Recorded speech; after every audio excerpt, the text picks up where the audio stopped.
This is the Bama Podcast with Marty Solomon. I'm his co-host, Brent Billings. Today we are finishing John 7 and discussing the differing opinions about the identity of Jesus. I'm ready. And boy, do these opinions differ. They sure do. It's going to be one of my first points, but I'm gonna let you at least read like a whole whopping 2 or 3 verses before I interrupt you. So. Okay. At that point, some of the people of Jerusalem began to ask, "Isn't this the man they are trying to kill? Here he is, speaking publicly, and they are not saying a word to him. Have the authorities really concluded that he is the Messiah? But we know where this man is from. When the Messiah comes, no one will know where he is from." All right, so here we are.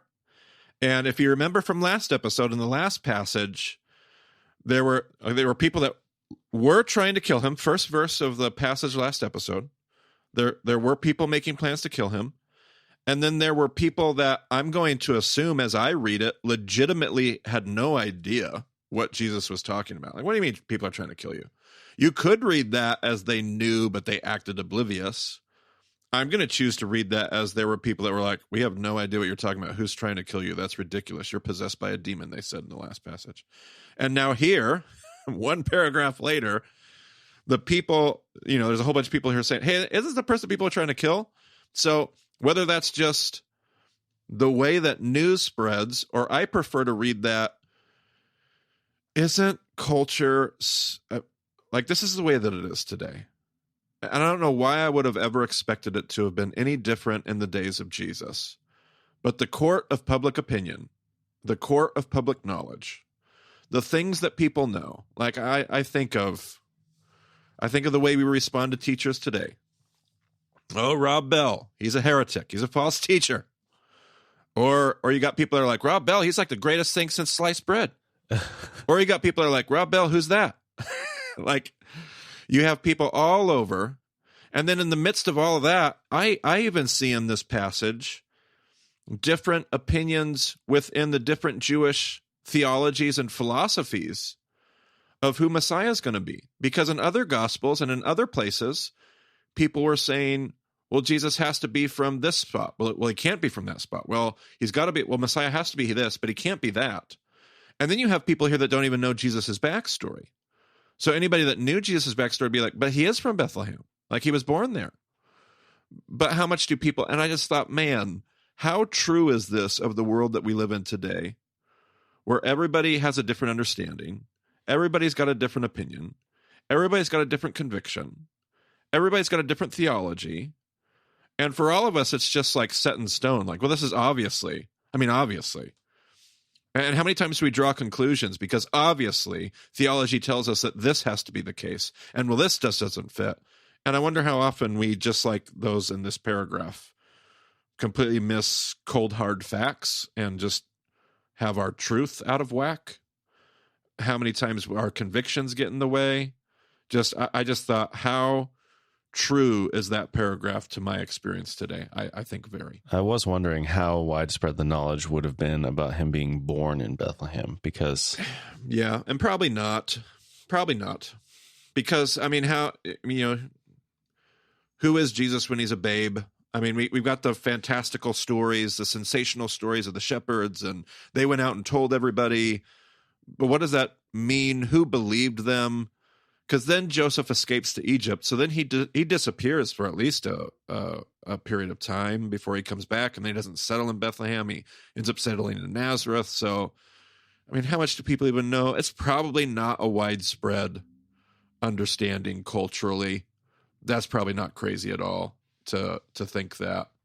But how true is that of the things that we know about and understand today? Yeah. Even with all of our internet, even with all of our archaeology, how many just obvious things that we probably should know that we just don't, and has gotten buried under all of our theology and assumptions and everything else. I was thinking there's also the referencing Rob Bell, there's also the people who loved him initially and then hated him later. And I'm thinking, is love wins Rob Bell's eat my flesh and drink my blood moment? Well, we're not going to get into that here on the Bema podcast, but I love that question. Like, well, I think and the, we I think the won't answer keep is using. yes. Most people at that point were like, not going to do that. I just don't want any more emails, so I'm going to refuse to give any comment to that. But I love your connection there. I love it. Hey, if you want to email me about Rob Bell, that's fine. I haven't read the book yet, so Brent, don't email me unless you've read the book, and then we can talk. Because at least one of us has to have read the book before we can have a conversation, I think. Oh no. All right, well, let's get back to the text then. Let's get back to the text. Then Jesus, still teaching in the temple courts, cried out, "Yes, you know me, and you know where I am from. I am not here on my own authority, but he who sent me is true. You do not know him, but I know him, because I am from him, and he sent me." Man, and again, you have this... I have just never seen this tone of John more clearly than I do now, kind of being forced to go through John verse by verse. This is the section, Brent, that I always... at least I do. I avoid John 6 through 9, 10, 6 through 8 at least. There's like all this really rabbinic conversation about above and below and from heaven and my Father and I, and all of this like really cryptic, I feel like mystical, heady conversation as John portrays it. This little mini paragraph here being no exception. And I just kind of have always avoided it. And yet now that, kind of being forced to go through this journey verse by verse and really sit in this stuff and deal with it, John has a very unique tone to the way that he tells the story. And that doesn't mean I don't necessarily think that Jesus, you're definitely going to have textual scholars that are going to adhere to the school of textual criticism, that are not necessarily going to affirm the inerrancy and inspiration of the scriptures in ways that you and I will, Brent. And they're going to look at this and they're going to be like, oh, this is beautiful, but this is totally from John. There's no way that Jesus said those words that way. I'm not sure I have to go that far. I can see Jesus saying these things. But as John tells the story and as he frames the words of Jesus, they definitely have a very consistent overtone to the last, or an undertone to what we've been reading for the last few chapters, where they're having this conversation. Nobody can see me waving my hand right now. I don't know what I'm doing. They're having a conversation on one level, and Jesus is on a totally different level. And I think back to Reed a couple episodes ago, making the point that Jesus is really not interested in making sure that everybody understands him. He's not like, no, hold on, let me explain myself. He's not, stop, wait, let me try to translate. He's like, nope, you guys are stuck down here, and I'm up here. And I invite you to come up here. The air is a lot cleaner up here. Like, come join me in this paradigm. But you're stuck down there, and I'm not going to let you define the rules that I play by. I'm playing, and again, the same conversation that we've been talking about now for episodes, I feel like, Brent, but it's the same, I feel like the same tone there. Like, yeah, you know me. You know where I'm from. Yeah, of course you know where I'm from. But you know what? You don't actually know where I'm from at all. Yeah. It's just such a cryptic, you know where I'm from physically, and yet you completely miss the origin that matters, which is where I'm coming from. I don't want to say spiritually, but heavenly. You're concerned about my earthly origins. I'm telling you there are heavenly origins that you're completely ignoring. And it's just, it can even be frustrating as you sit here trying to exegete John. You're like, Jesus, could you at least have the same conversation as everybody around you? And he's just like, nope. I'm having the conversation I'm here to have, the one that I'm getting from my Father. Yeah, that's more or less what the NET footnote is talking about on this phrase, and they suggest that you should read it in more of an ironic, sarcastic tone. Like, okay, oh, you know me and know where I'm from, do you? Sure. Yeah, I love that. You think absolutely. You know, but you don't actually know. Yeah. You know on one level, but you don't know at all. Yeah. Yeah. Which definitely fits what I feel like I'm reading there in those verses. Yeah.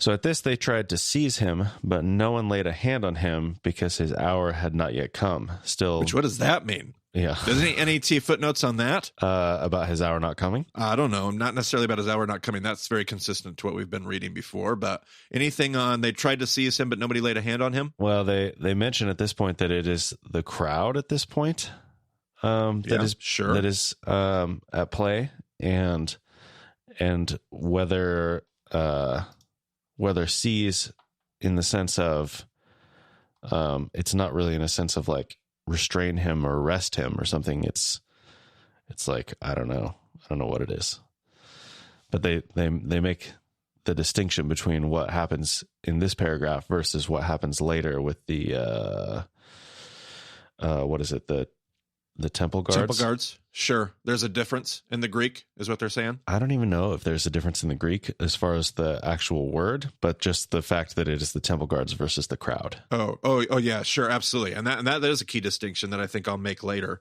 in this episode or elsewhere. But yeah, I think this sense of like they are so upset with Jesus and how he's avoiding and how he's deflecting and all those things.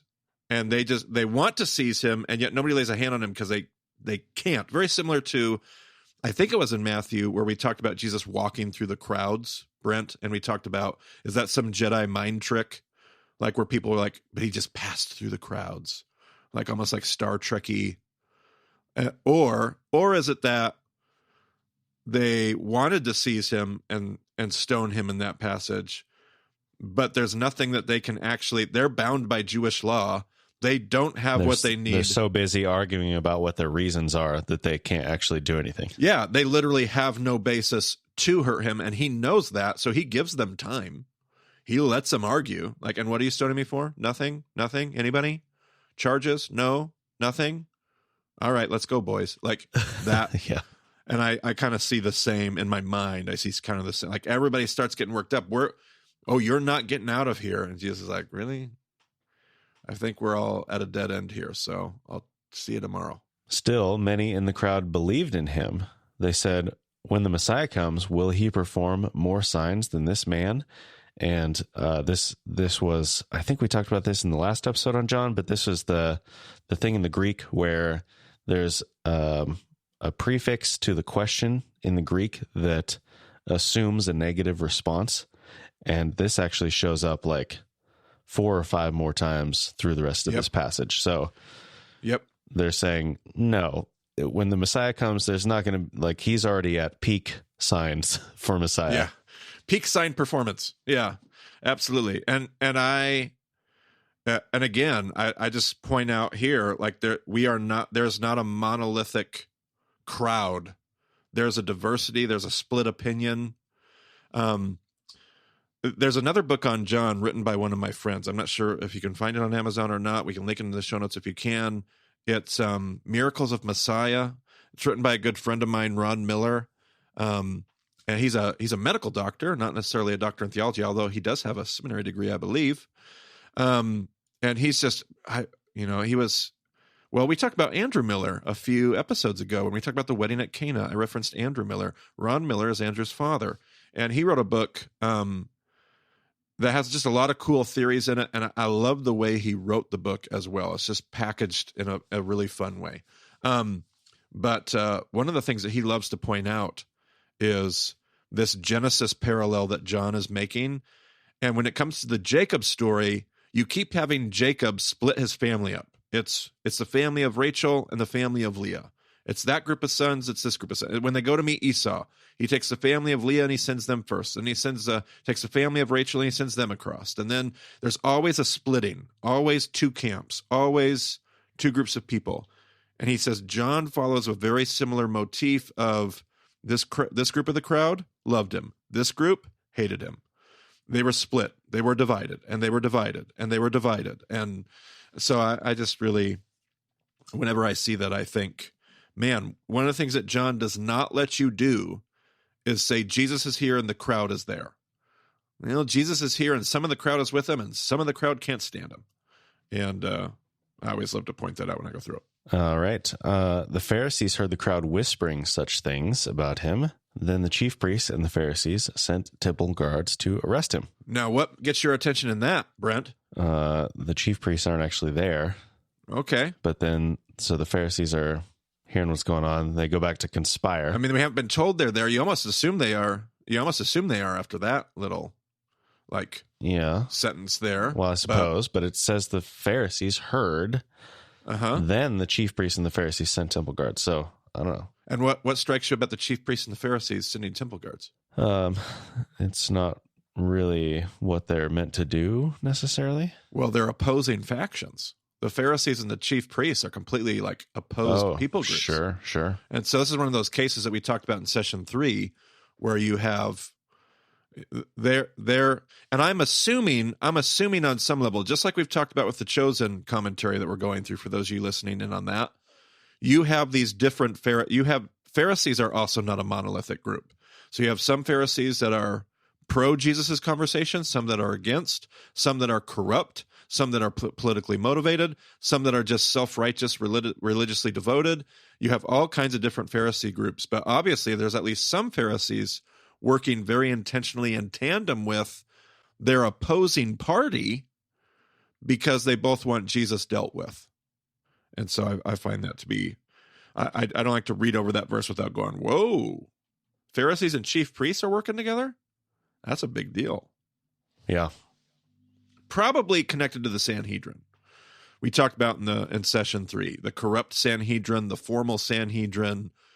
I'm assuming there are some corrupt political alliances and relationships there.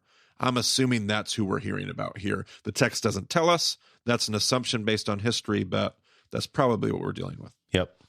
So Jesus said, I am with you for only a short time, and then I am going to the one who sent me. You will look for me, but you will not find me. And where I am, you cannot come. So Jesus finally clearing up everything using very straightforward language. Yeah. Yeah, thank you. Just kidding. It's just more of the same here in John, right? He's having another conversation. And if you want to have it, Jesus says, you're welcome.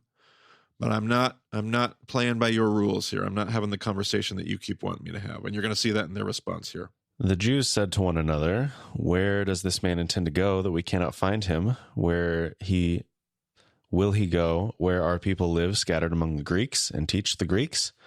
What did he mean when he said, you will look for me, but you will not find me, and where I am, you cannot come? And so you would think Jesus just wants to explain all this, but just like Reed pointed out a couple episodes, Jesus doesn't seem all that interested in making sure everybody understands him. He's having a conversation for those that we might say have ears to hear. But there's a whole bunch of people that don't get it because they're trying to have another conversation and force Jesus into something he's just not talking about. He's talking about something else, and he wants to talk to the people that are interested in having that conversation. Yeah, and the NAT here says in that opening statement, the Jews is actually the Jewish leaders. And they say, well, the leaders were mentioned before and after this point, but I'm not completely convinced on that in this particular case, because there's a lot of the crowd tried to seize him. The Pharisees heard the crowd whispering, and it's they're all kind of right there. So I'm a little unclear if we should completely attribute these questions to the leaders only, or if it also would go on the crowd a little bit. Well, the fact that John makes a distinction would probably back up the NAT's point here, because he doesn't just say they or the crowds. He does specifically use idui. Now, I always prefer, I appreciate the NAT saying Jewish leaders. I would prefer to always hear it as Judeans, which I'm going to typically see. The mental image is going to be the Jewish leaders in that regard. And then it also makes more sense if it is the Judeans. Well, typically the Pharisees are not Judeans. There will be Judean Pharisees. They exist. They might even be the ones that are more apt to team up with the chief priests. But the chief priests, the Sadducees, and the Herodians, well, they are Judeans usually almost all the time. And so that language does make sense to me. I like how they're trying to make that distinction throughout John. Yeah, and most of the time it does seem pretty clear cut that it is speaking specifically of the leaders. I just think there's so much crowd, because right after this it says, on the last and greatest day of the festival, Jesus stood and said in a loud voice, "Let anyone who is thirsty come to me and drink." Blah blah blah. He's he's addressing a large crowd, I think, but I mean, maybe he's there in front of the crowd, but he's actually just having this conversation. Well, because we did see that previously where there's people around, but he's very clearly addressing specifically the whoever, So I don't know. Well, there's no doubt that he's talking to the larger crowds. In this instance, it's talking about their response. So there's a particular group, I think. The Judean response is, where is he? Like, he's talking to the crowds.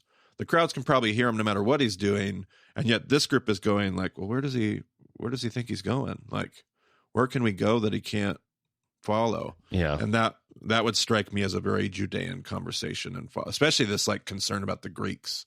Like, do you think he's going to be, we've watched his ministry. We've seen the things that he's passionate about. Do you think he's going to go work with the Gentiles? Like, yeah, that's a good point. And just, yeah. Okay. All right. I'm thinking. You may have me win over. Come on. Okay. So I'm going to reread that portion. On the last and greatest day of the festival, Jesus stood and said in a loud voice, "Let anyone who is thirsty come to me and drink. Whoever believes in me, as scripture has said, rivers of living water will flow from within them." By this he meant the Spirit, whom those who believed in him were later to receive. Up to that time, the Spirit had not been given, since Jesus had not yet been glorified. All right, so this last and greatest day of the feast, what is the context of that? John's very adamant to point that out. I don't think we talked about this in session 1. We might have, but I don't think we did. I know I talk about it on my study tour, so you can come hear it even a little bit more in depth, a little bit even more context when we talk about it. But the last and greatest day of the feast, this is a feast of what feast are we dealing with? Brent, remind us from last episode. Sukkot. So the last and greatest day of the feast, we're at Sukkot. It is this 7-day celebration where every night, if you're in Jerusalem, and you're supposed to be, not that every single person every male always travels, but Deuteronomy says every male ought to travel to Jerusalem to observe 3 different festivals. One of them is Passover, one of them is Shavuot, and then the other one is Sukkot, the Festival of Tabernacles. And so you're living in your Sukkot, you're living in your sukkahs. Every night at the temple courts, there's a special sacrifice designated by Torah. And every night there is essentially a part of the ceremony, a part of the ritual is that the high priest comes out and he has a pitcher of water, and he walks around the altar 7 times. He does 7 laps around the altar. He walks up on the altar and he pours this pitcher of water out on the altar, and it makes a huge pillar of smoke, as you might imagine, and it kind of reminds you, it makes you think of the presence of God. You're living in your sukkah, your Sukkot. You're living in your sukkah. You're being remembered of your time in the desert, following the pillar of cloud. But then on the last and greatest day of the feast, they have something special called the water ceremony. And it's that last day, it's that 8th day, and you gather together for this last and greatest day of the feast. And I'd have to go back and remember if there's a special sacrifice as well. But the water ceremony is slightly different than what you've seen in the 7 nights preceding. On this day, the last and greatest day of the feast, the priest comes out, he's carrying the pitcher. This is, and again, Sukkot, when you go to those temple courts, you're not just living in your Sukkot, you're not just living in your sukkah, but you also bring something with you to the temple courts. Can you remember what that is, Brent? Is this the palm frond? Yes, this is your lulav. You bring your lulav, and it's a palm frond, it's a myrtle branch, and it's a willow branch, all tied together with a citrus fruit. And you bring these palm fronds and you shake them and you shout. What do you shout at Sukkot, Brent? Hoshana. You shout, Hoshana, Hoshana, Lord save us. It comes from Psalm 118, if my memory serves me correctly. And Hoshana, Hoshana. And so this is what you're doing throughout the whole festival. At the water ceremony, by that last and greatest day of the feast, you've gathered there, and you have your palm fronds. Out comes the priest. He begins to circle the altar 7 times, and everybody's shaking their palm frond, and they're all shouting, Hoshana, Hoshana, Lord save us, Lord save us, Lord grant us success. Take care of us, God. It's this prayer. You're shouting Hoshana. You got hundreds of thousands of people in Jerusalem. Tens of thousands of them, thousands of them gathered in the temple courts themselves, tens of thousands around there, all shouting at the top of their lungs, Hoshana. The priest gets up to the top of the ramp with the pitcher, and it falls dead silent.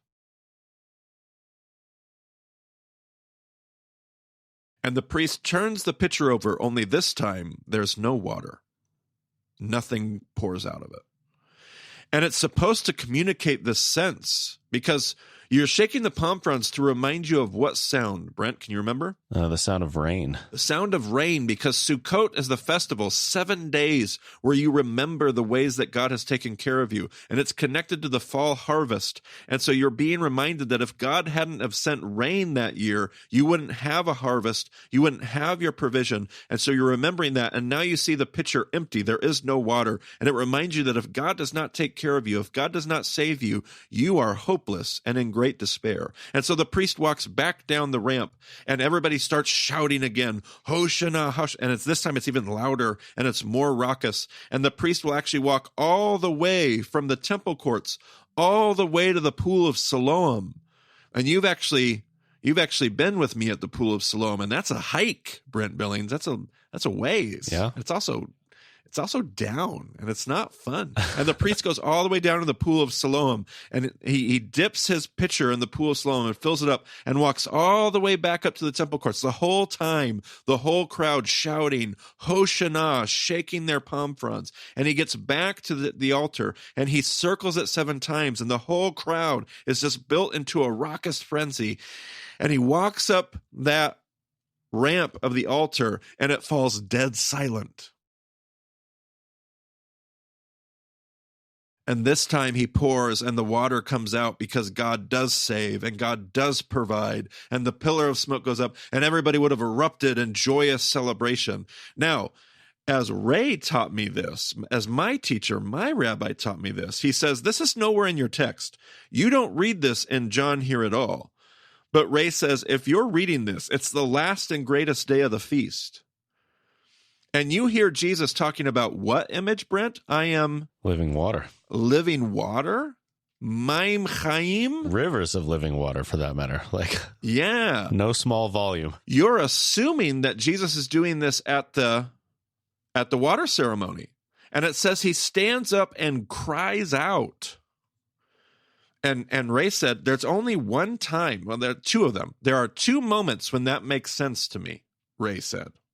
And what are the only 2 moments? If he's standing up and crying out so that people can hear him, if that's his attention that people can hear him, and if the assumption that he's at the water ceremony is correct, what's the only 2 times that makes sense, Brent? When the crowd goes silent. And that makes this whole story have a whole nother layer of, boy, Jesus and his radical chutzpah. He went from telling his brothers, I ain't going to the festival. My time has not yet come, to at the water ceremony, potentially in the middle of a quiet moment as everybody falls quiet, you hear Jesus's voice. If anyone is thirsty, let him come to me and drink. And then there's this whole debate. Then he says, streams of living water will flow from within him. And there's great debate about how the Greek is structured and who the him is. Are the streams of living water flowing from Jesus, or are the streams of living water flowing from the person who comes to Jesus? And a lot of people would say, well, Jesus is obviously and yes, Jesus says, come to me and drink. If you're thirsty, come to me and drink. Obviously, Jesus is the living water. Come to me and drink. But is Jesus's point on the back end of that streams of living water come from him? Or is Jesus saying, if you come to me and drink, streams of living water will flow from you? Now, Ray was adamant it was the latter, that Jesus was saying streams of living water will flow from you. He is the source of living water. But if you come to him and drink, streams of living water flow from within you. Other people have argued that. But what was the very next verse? Brent, can you read the verse that's right after that? I think this answers the question for me. We'll see what other people think. By this, and this is outside of the quotation marks, not that the quotation marks are necessarily in the text, but right outside of the quotation marks in the NIV, the NET actually puts it in parentheses. It says, by this he meant the Spirit, whom those who believed in him were later to receive. All right. Now, what does that do does that help answer the question for you of what Jesus meant? Himself, or where the streams of living water are flowing from? Yeah, I guess not. I don't know. For me, it settles it as I think Ray was absolutely right. If by this he meant the Spirit, which they hadn't received yet, the author, whether it's John or a later parenthetical edition, whoever is making that edition for us is saying Jesus is talking about what's going to happen through the Spirit, which they haven't received yet, but they're going to. Well, the only way that that's relevant is if Jesus is talking about those that come to him. You come to me and drink, streams of living water will flow from you. What in the world is he talking about? He's talking about the Holy Spirit. Because that doesn't make sense if he's talking about himself. Well, I guess you could read it that way. I guess you could. How do you read that, Brent? Well, I'm all mixed up in the NAT footnotes on this one because... Oh, wonderful. What do they say? Maybe they will confuse me more. This is a blockbuster footnote. So... Oh, I love it. And also they have it backwards from what we would normally think, perhaps. Okay. So the way the NIV reads is what they call the Eastern interpretation. Okay. And the more traditional interpretation. And the way they punctuate it is, let anyone who is thirsty come to me and drink, period. Whoever believes in me... as Scripture has said, rivers of living water will flow from within them. And then the NET translates it what they call the Western way or the Christological way. If anyone is thirsty, let him come to me, and let the one who believes in me drink, period. Just as the Scripture says, from within him will flow rivers of living water. And they do say, like, there are multiple potential sources for that quotation when Jesus says, just as the Scripture says. They offer up a few different places in Isaiah and one in Zechariah that have been suggested, but apparently it's difficult to determine. Wonderful little remez to wrestle with. If you can figure out the remez, it's going to help us with the drash. I love it. NET, I love it. Yep. And then, so as far as the different interpretations, it's like, well, I mean, it's seriously a huge footnote, and there's tons of scripture references that they list as like, well, the Western interpretation is looking at it this way, the Eastern interpretation is looking at it this way. It's a huge list of people, of names that you would know from ancient times, as well as huge lists of modern scholars. This is apparently it's a hot debate. Very divisive, not divisive necessarily, but like it is pretty split. It's not like, oh, overwhelmingly it's this or that. Yep. It is very much a debate. So it's a hot debate. I can't wait to just leave it. I'm going to leave it with our listeners. My teacher thought one way. I happen to agree with him, but you should go look at remezes, go look at those NET footnotes, and form your own opinion. Yeah.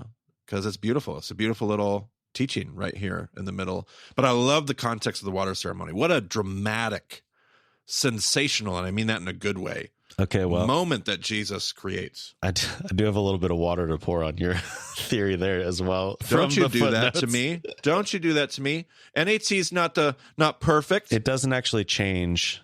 It doesn't actually change anything about what you said. But as far as which day it is, so the greatest day of the feast, the last and greatest day. So apparently, according to Deuteronomy, the feast is 7 days, but then you see in Leviticus that there is an 8th day. Yes.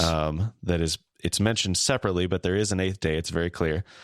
But then which day are they actually talking about here in John is a little bit of a question. But according to the Mishnah, the ceremonies that included water did not go past the 7th day.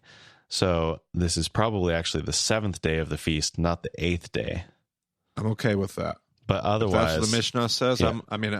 Not that would be my only authority, but I'd be okay. I'll adjust that to 7th day if it so suits your fancy. I'm fine. Yeah. Either way, I think it is still very clear that there's only a very, very minimal number of places where Jesus could have stood up and made a huge impact with what he was saying. And so clearly, I think it doesn't really change anything about what you're saying, but it is potentially probably the 7th day and not the 8th day. Okay. But beautiful. Who knows? And then you got to figure out your Jewish math too, like 7th Jewish day, 8th Jewish day, 7th night. Right. There's all that conversation too. So. And John's messing with time anyway. So it's like, absolutely. It's all a debate. Plenty of stuff to wrestle with after this. Plenty. So back to the text. On hearing his words, some of the people said, "Surely this man is the prophet." Others said, "He is the Messiah." Still others asked, "How can the Messiah come from Galilee? Does not Scripture say that the Messiah will come from David's descendants and from Bethlehem, the town where David lived?" Thus the people were divided because of Jesus. Some wanted to seize him, but no one laid a hand on him. Man, you almost feel like there's a chiasm there. I don't have time to figure it out right now with you, Brent, but it almost feels like we just heard that just a moment ago at the beginning of the story. Mm-hmm. But yeah, and again, I just go, yep, that sounds pretty normal. If they had Facebook, what an ugly little social media war that would have been. People in the comment threads, this man can't be the Christ. Somebody would have put up a meme about ad hominem arguments. Would have been great. Yeah. And we'll even get into more of those debates, I think, in the next chunk. So should I continue on? Just keep on going. Finally, the temple guards went back to the chief priests and the Pharisees, who asked them, "Why didn't you bring him in?" "No one ever spoke the way this man does," the guards replied. All right. Before I make a fool of myself, I'm going to ask this first. Does the NET have any helpful footnotes on these two verses? On these two verses specifically, let's see. I don't think so. They do reference the Sanhedrin. Okay. They're saying the chief priests and the Pharisees is probably a comprehensive term for the groups represented in the ruling council, aka the Sanhedrin. Okay, so that means that they basically said with more sophisticated language exactly what I said just earlier in the episode about that saying. I do love that. I love it whenever they're going to make me look smarter. That's fantastic. Good job, NET. They also say, as servants or officers of the Sanhedrin, the temple guards, the representatives, should be distinguished from the Levites serving as temple police. Yes. Whoa. That would be really, I want to look further into that because that would be helpful in some other places as well. Yeah. But so yes, there's a number of scripture references that they talk about as far as where you would see the Levites serving as temple police. Temple police. Sure. Yeah. No, that's, yep. Yeah, I can follow that. They say perhaps the earlier references here in John 7:30 and verse 44, but also in John 8:20, 10:39, 19:6, and then again in Acts 4:3, as far as where you might potentially see that role distinguished from this role. Okay. Yeah, I would have to. Yeah, it's interesting. I'll look into that. But I love the notes that they're at. Man, the NET just continues to impress me with how thorough they are in those footnotes. So when I read that, I'm with the NET here. Finally, the temple guards. So I'm hearing the temple guards here being that hit squad that we talked about in session 3. I mean, I can't remember which episode we'd want to link. If we'd want to link the Sadducee episode, Brent, I think that might be helpful. Maybe we could link that in the show notes. There's also going to be a final week episode, probably the Who Killed Jesus episode we could link as well. Might be helpful. Probably the plot to kill Jesus. Okay, that's episode 130. And then the Sadducees episode is episode 76. Okay. So we'll link those in the show notes, but when I see this, finally the temple guard, I'm seeing that mafia hit squad that we reference in those episodes. And again, if you're like, that sounds ridiculous, you need to go back and listen to that because that is an absolute historical, real thing that the NET even just referenced, working for the corrupt Sanhedrin. So there's the formal body, the formal Sanhedrin, and if there is a Levitical temple police, I'm going to associate that with the formal Sanhedrin. Then there's the corrupt informal Sanhedrin that meets at the house of the high priest, and they're going to have the temple guards. So that's your hit squad. So they come back to the priests and Pharisees. And again, there's that weird combo, but I love how the NET has said it's probably a Sanhedrin body. And I find this is hard for me to get my head around that. See, but now I'm toying with the NET's suggestion about two different bodies of people. And I'm wondering if I have the exact opposite position of the NET here. Because I wrestle with the idea here, Brent. Tell me what you think. That the Mafia hit squad came back and was like, but he was just so amazing to listen to. Nobody talks like this guy does. We were enraptured by his teaching. I find that weird. But if it was the Levite temple police, which would be hard to imagine, but they would be more like, I can imagine them saying that line. That's weird. I would have to wrestle with that some more. That's very interesting. So let me read the next paragraph. Okay, please do. You mean he has deceived you also, the Pharisees retorted. Have any of the rulers or of the Pharisees believed in him? No, but this mob that knows nothing of the law, there is a curse on them. So both of those questions have that Greek prefix where they're assuming the answer is no. So the Pharisees ask, you mean he has deceived you also? And they assume that they haven't been deceived. Right. Yep. Which could go for either party, but it could, for either of our temple police options, temple guard options. But yeah, no, yep. So interesting to read that, yeah. And that second question too, have any of the rulers or of the Pharisees believed in him? And again, it's an assumptive no. But then reading on, right after this, Nicodemus, who had gone to see Jesus earlier and who was one of their own number, asked, does our law condemn a man without first hearing him to find out what he has been doing? Once again, with that prefix. Yep. It's like, no, clearly we don't. And they replied, are you from Galilee too? Look into it, and you will find that a prophet does not come out of Galilee. And I'm assuming that's an assumptive no as well. Like they know he's not from Galilee, and they're kind of giving him heat. Like, are you really taking this position right now, Nicodemus? Like, yeah, are you a Galilean? Because we're all Judeans. Like, and Nicodemus is as portrayed like he's no Galilean. He's this member of the Sanhedrin. Like, what in the world, Nicodemus? Are you really taking that crazy charismatic Galilean side? You're nuts. And you look into this, and you go ahead and do your little Bible study and remind yourself of what the scriptures say as the tone that I read that conversation with. Yeah, and you're right. That Greek prefix is on there. He's not from Galilee, but the NET Footnotes has done the Bible study for us. Ooh, hooray. Says that Jonah was from Gath Hepher in Galilee, according to 2 Kings 14. And apparently in the Babylonian Talmud, it states, there was not a tribe in Israel from which there did not come prophets. And so it's like, are they overlooking this intentionally? Or are they, what are they doing here? Well, the question would be, is the Babylonian Talmud at play here, or is it the byproduct of these kinds of conversations too? Because it's going to be, a good century late.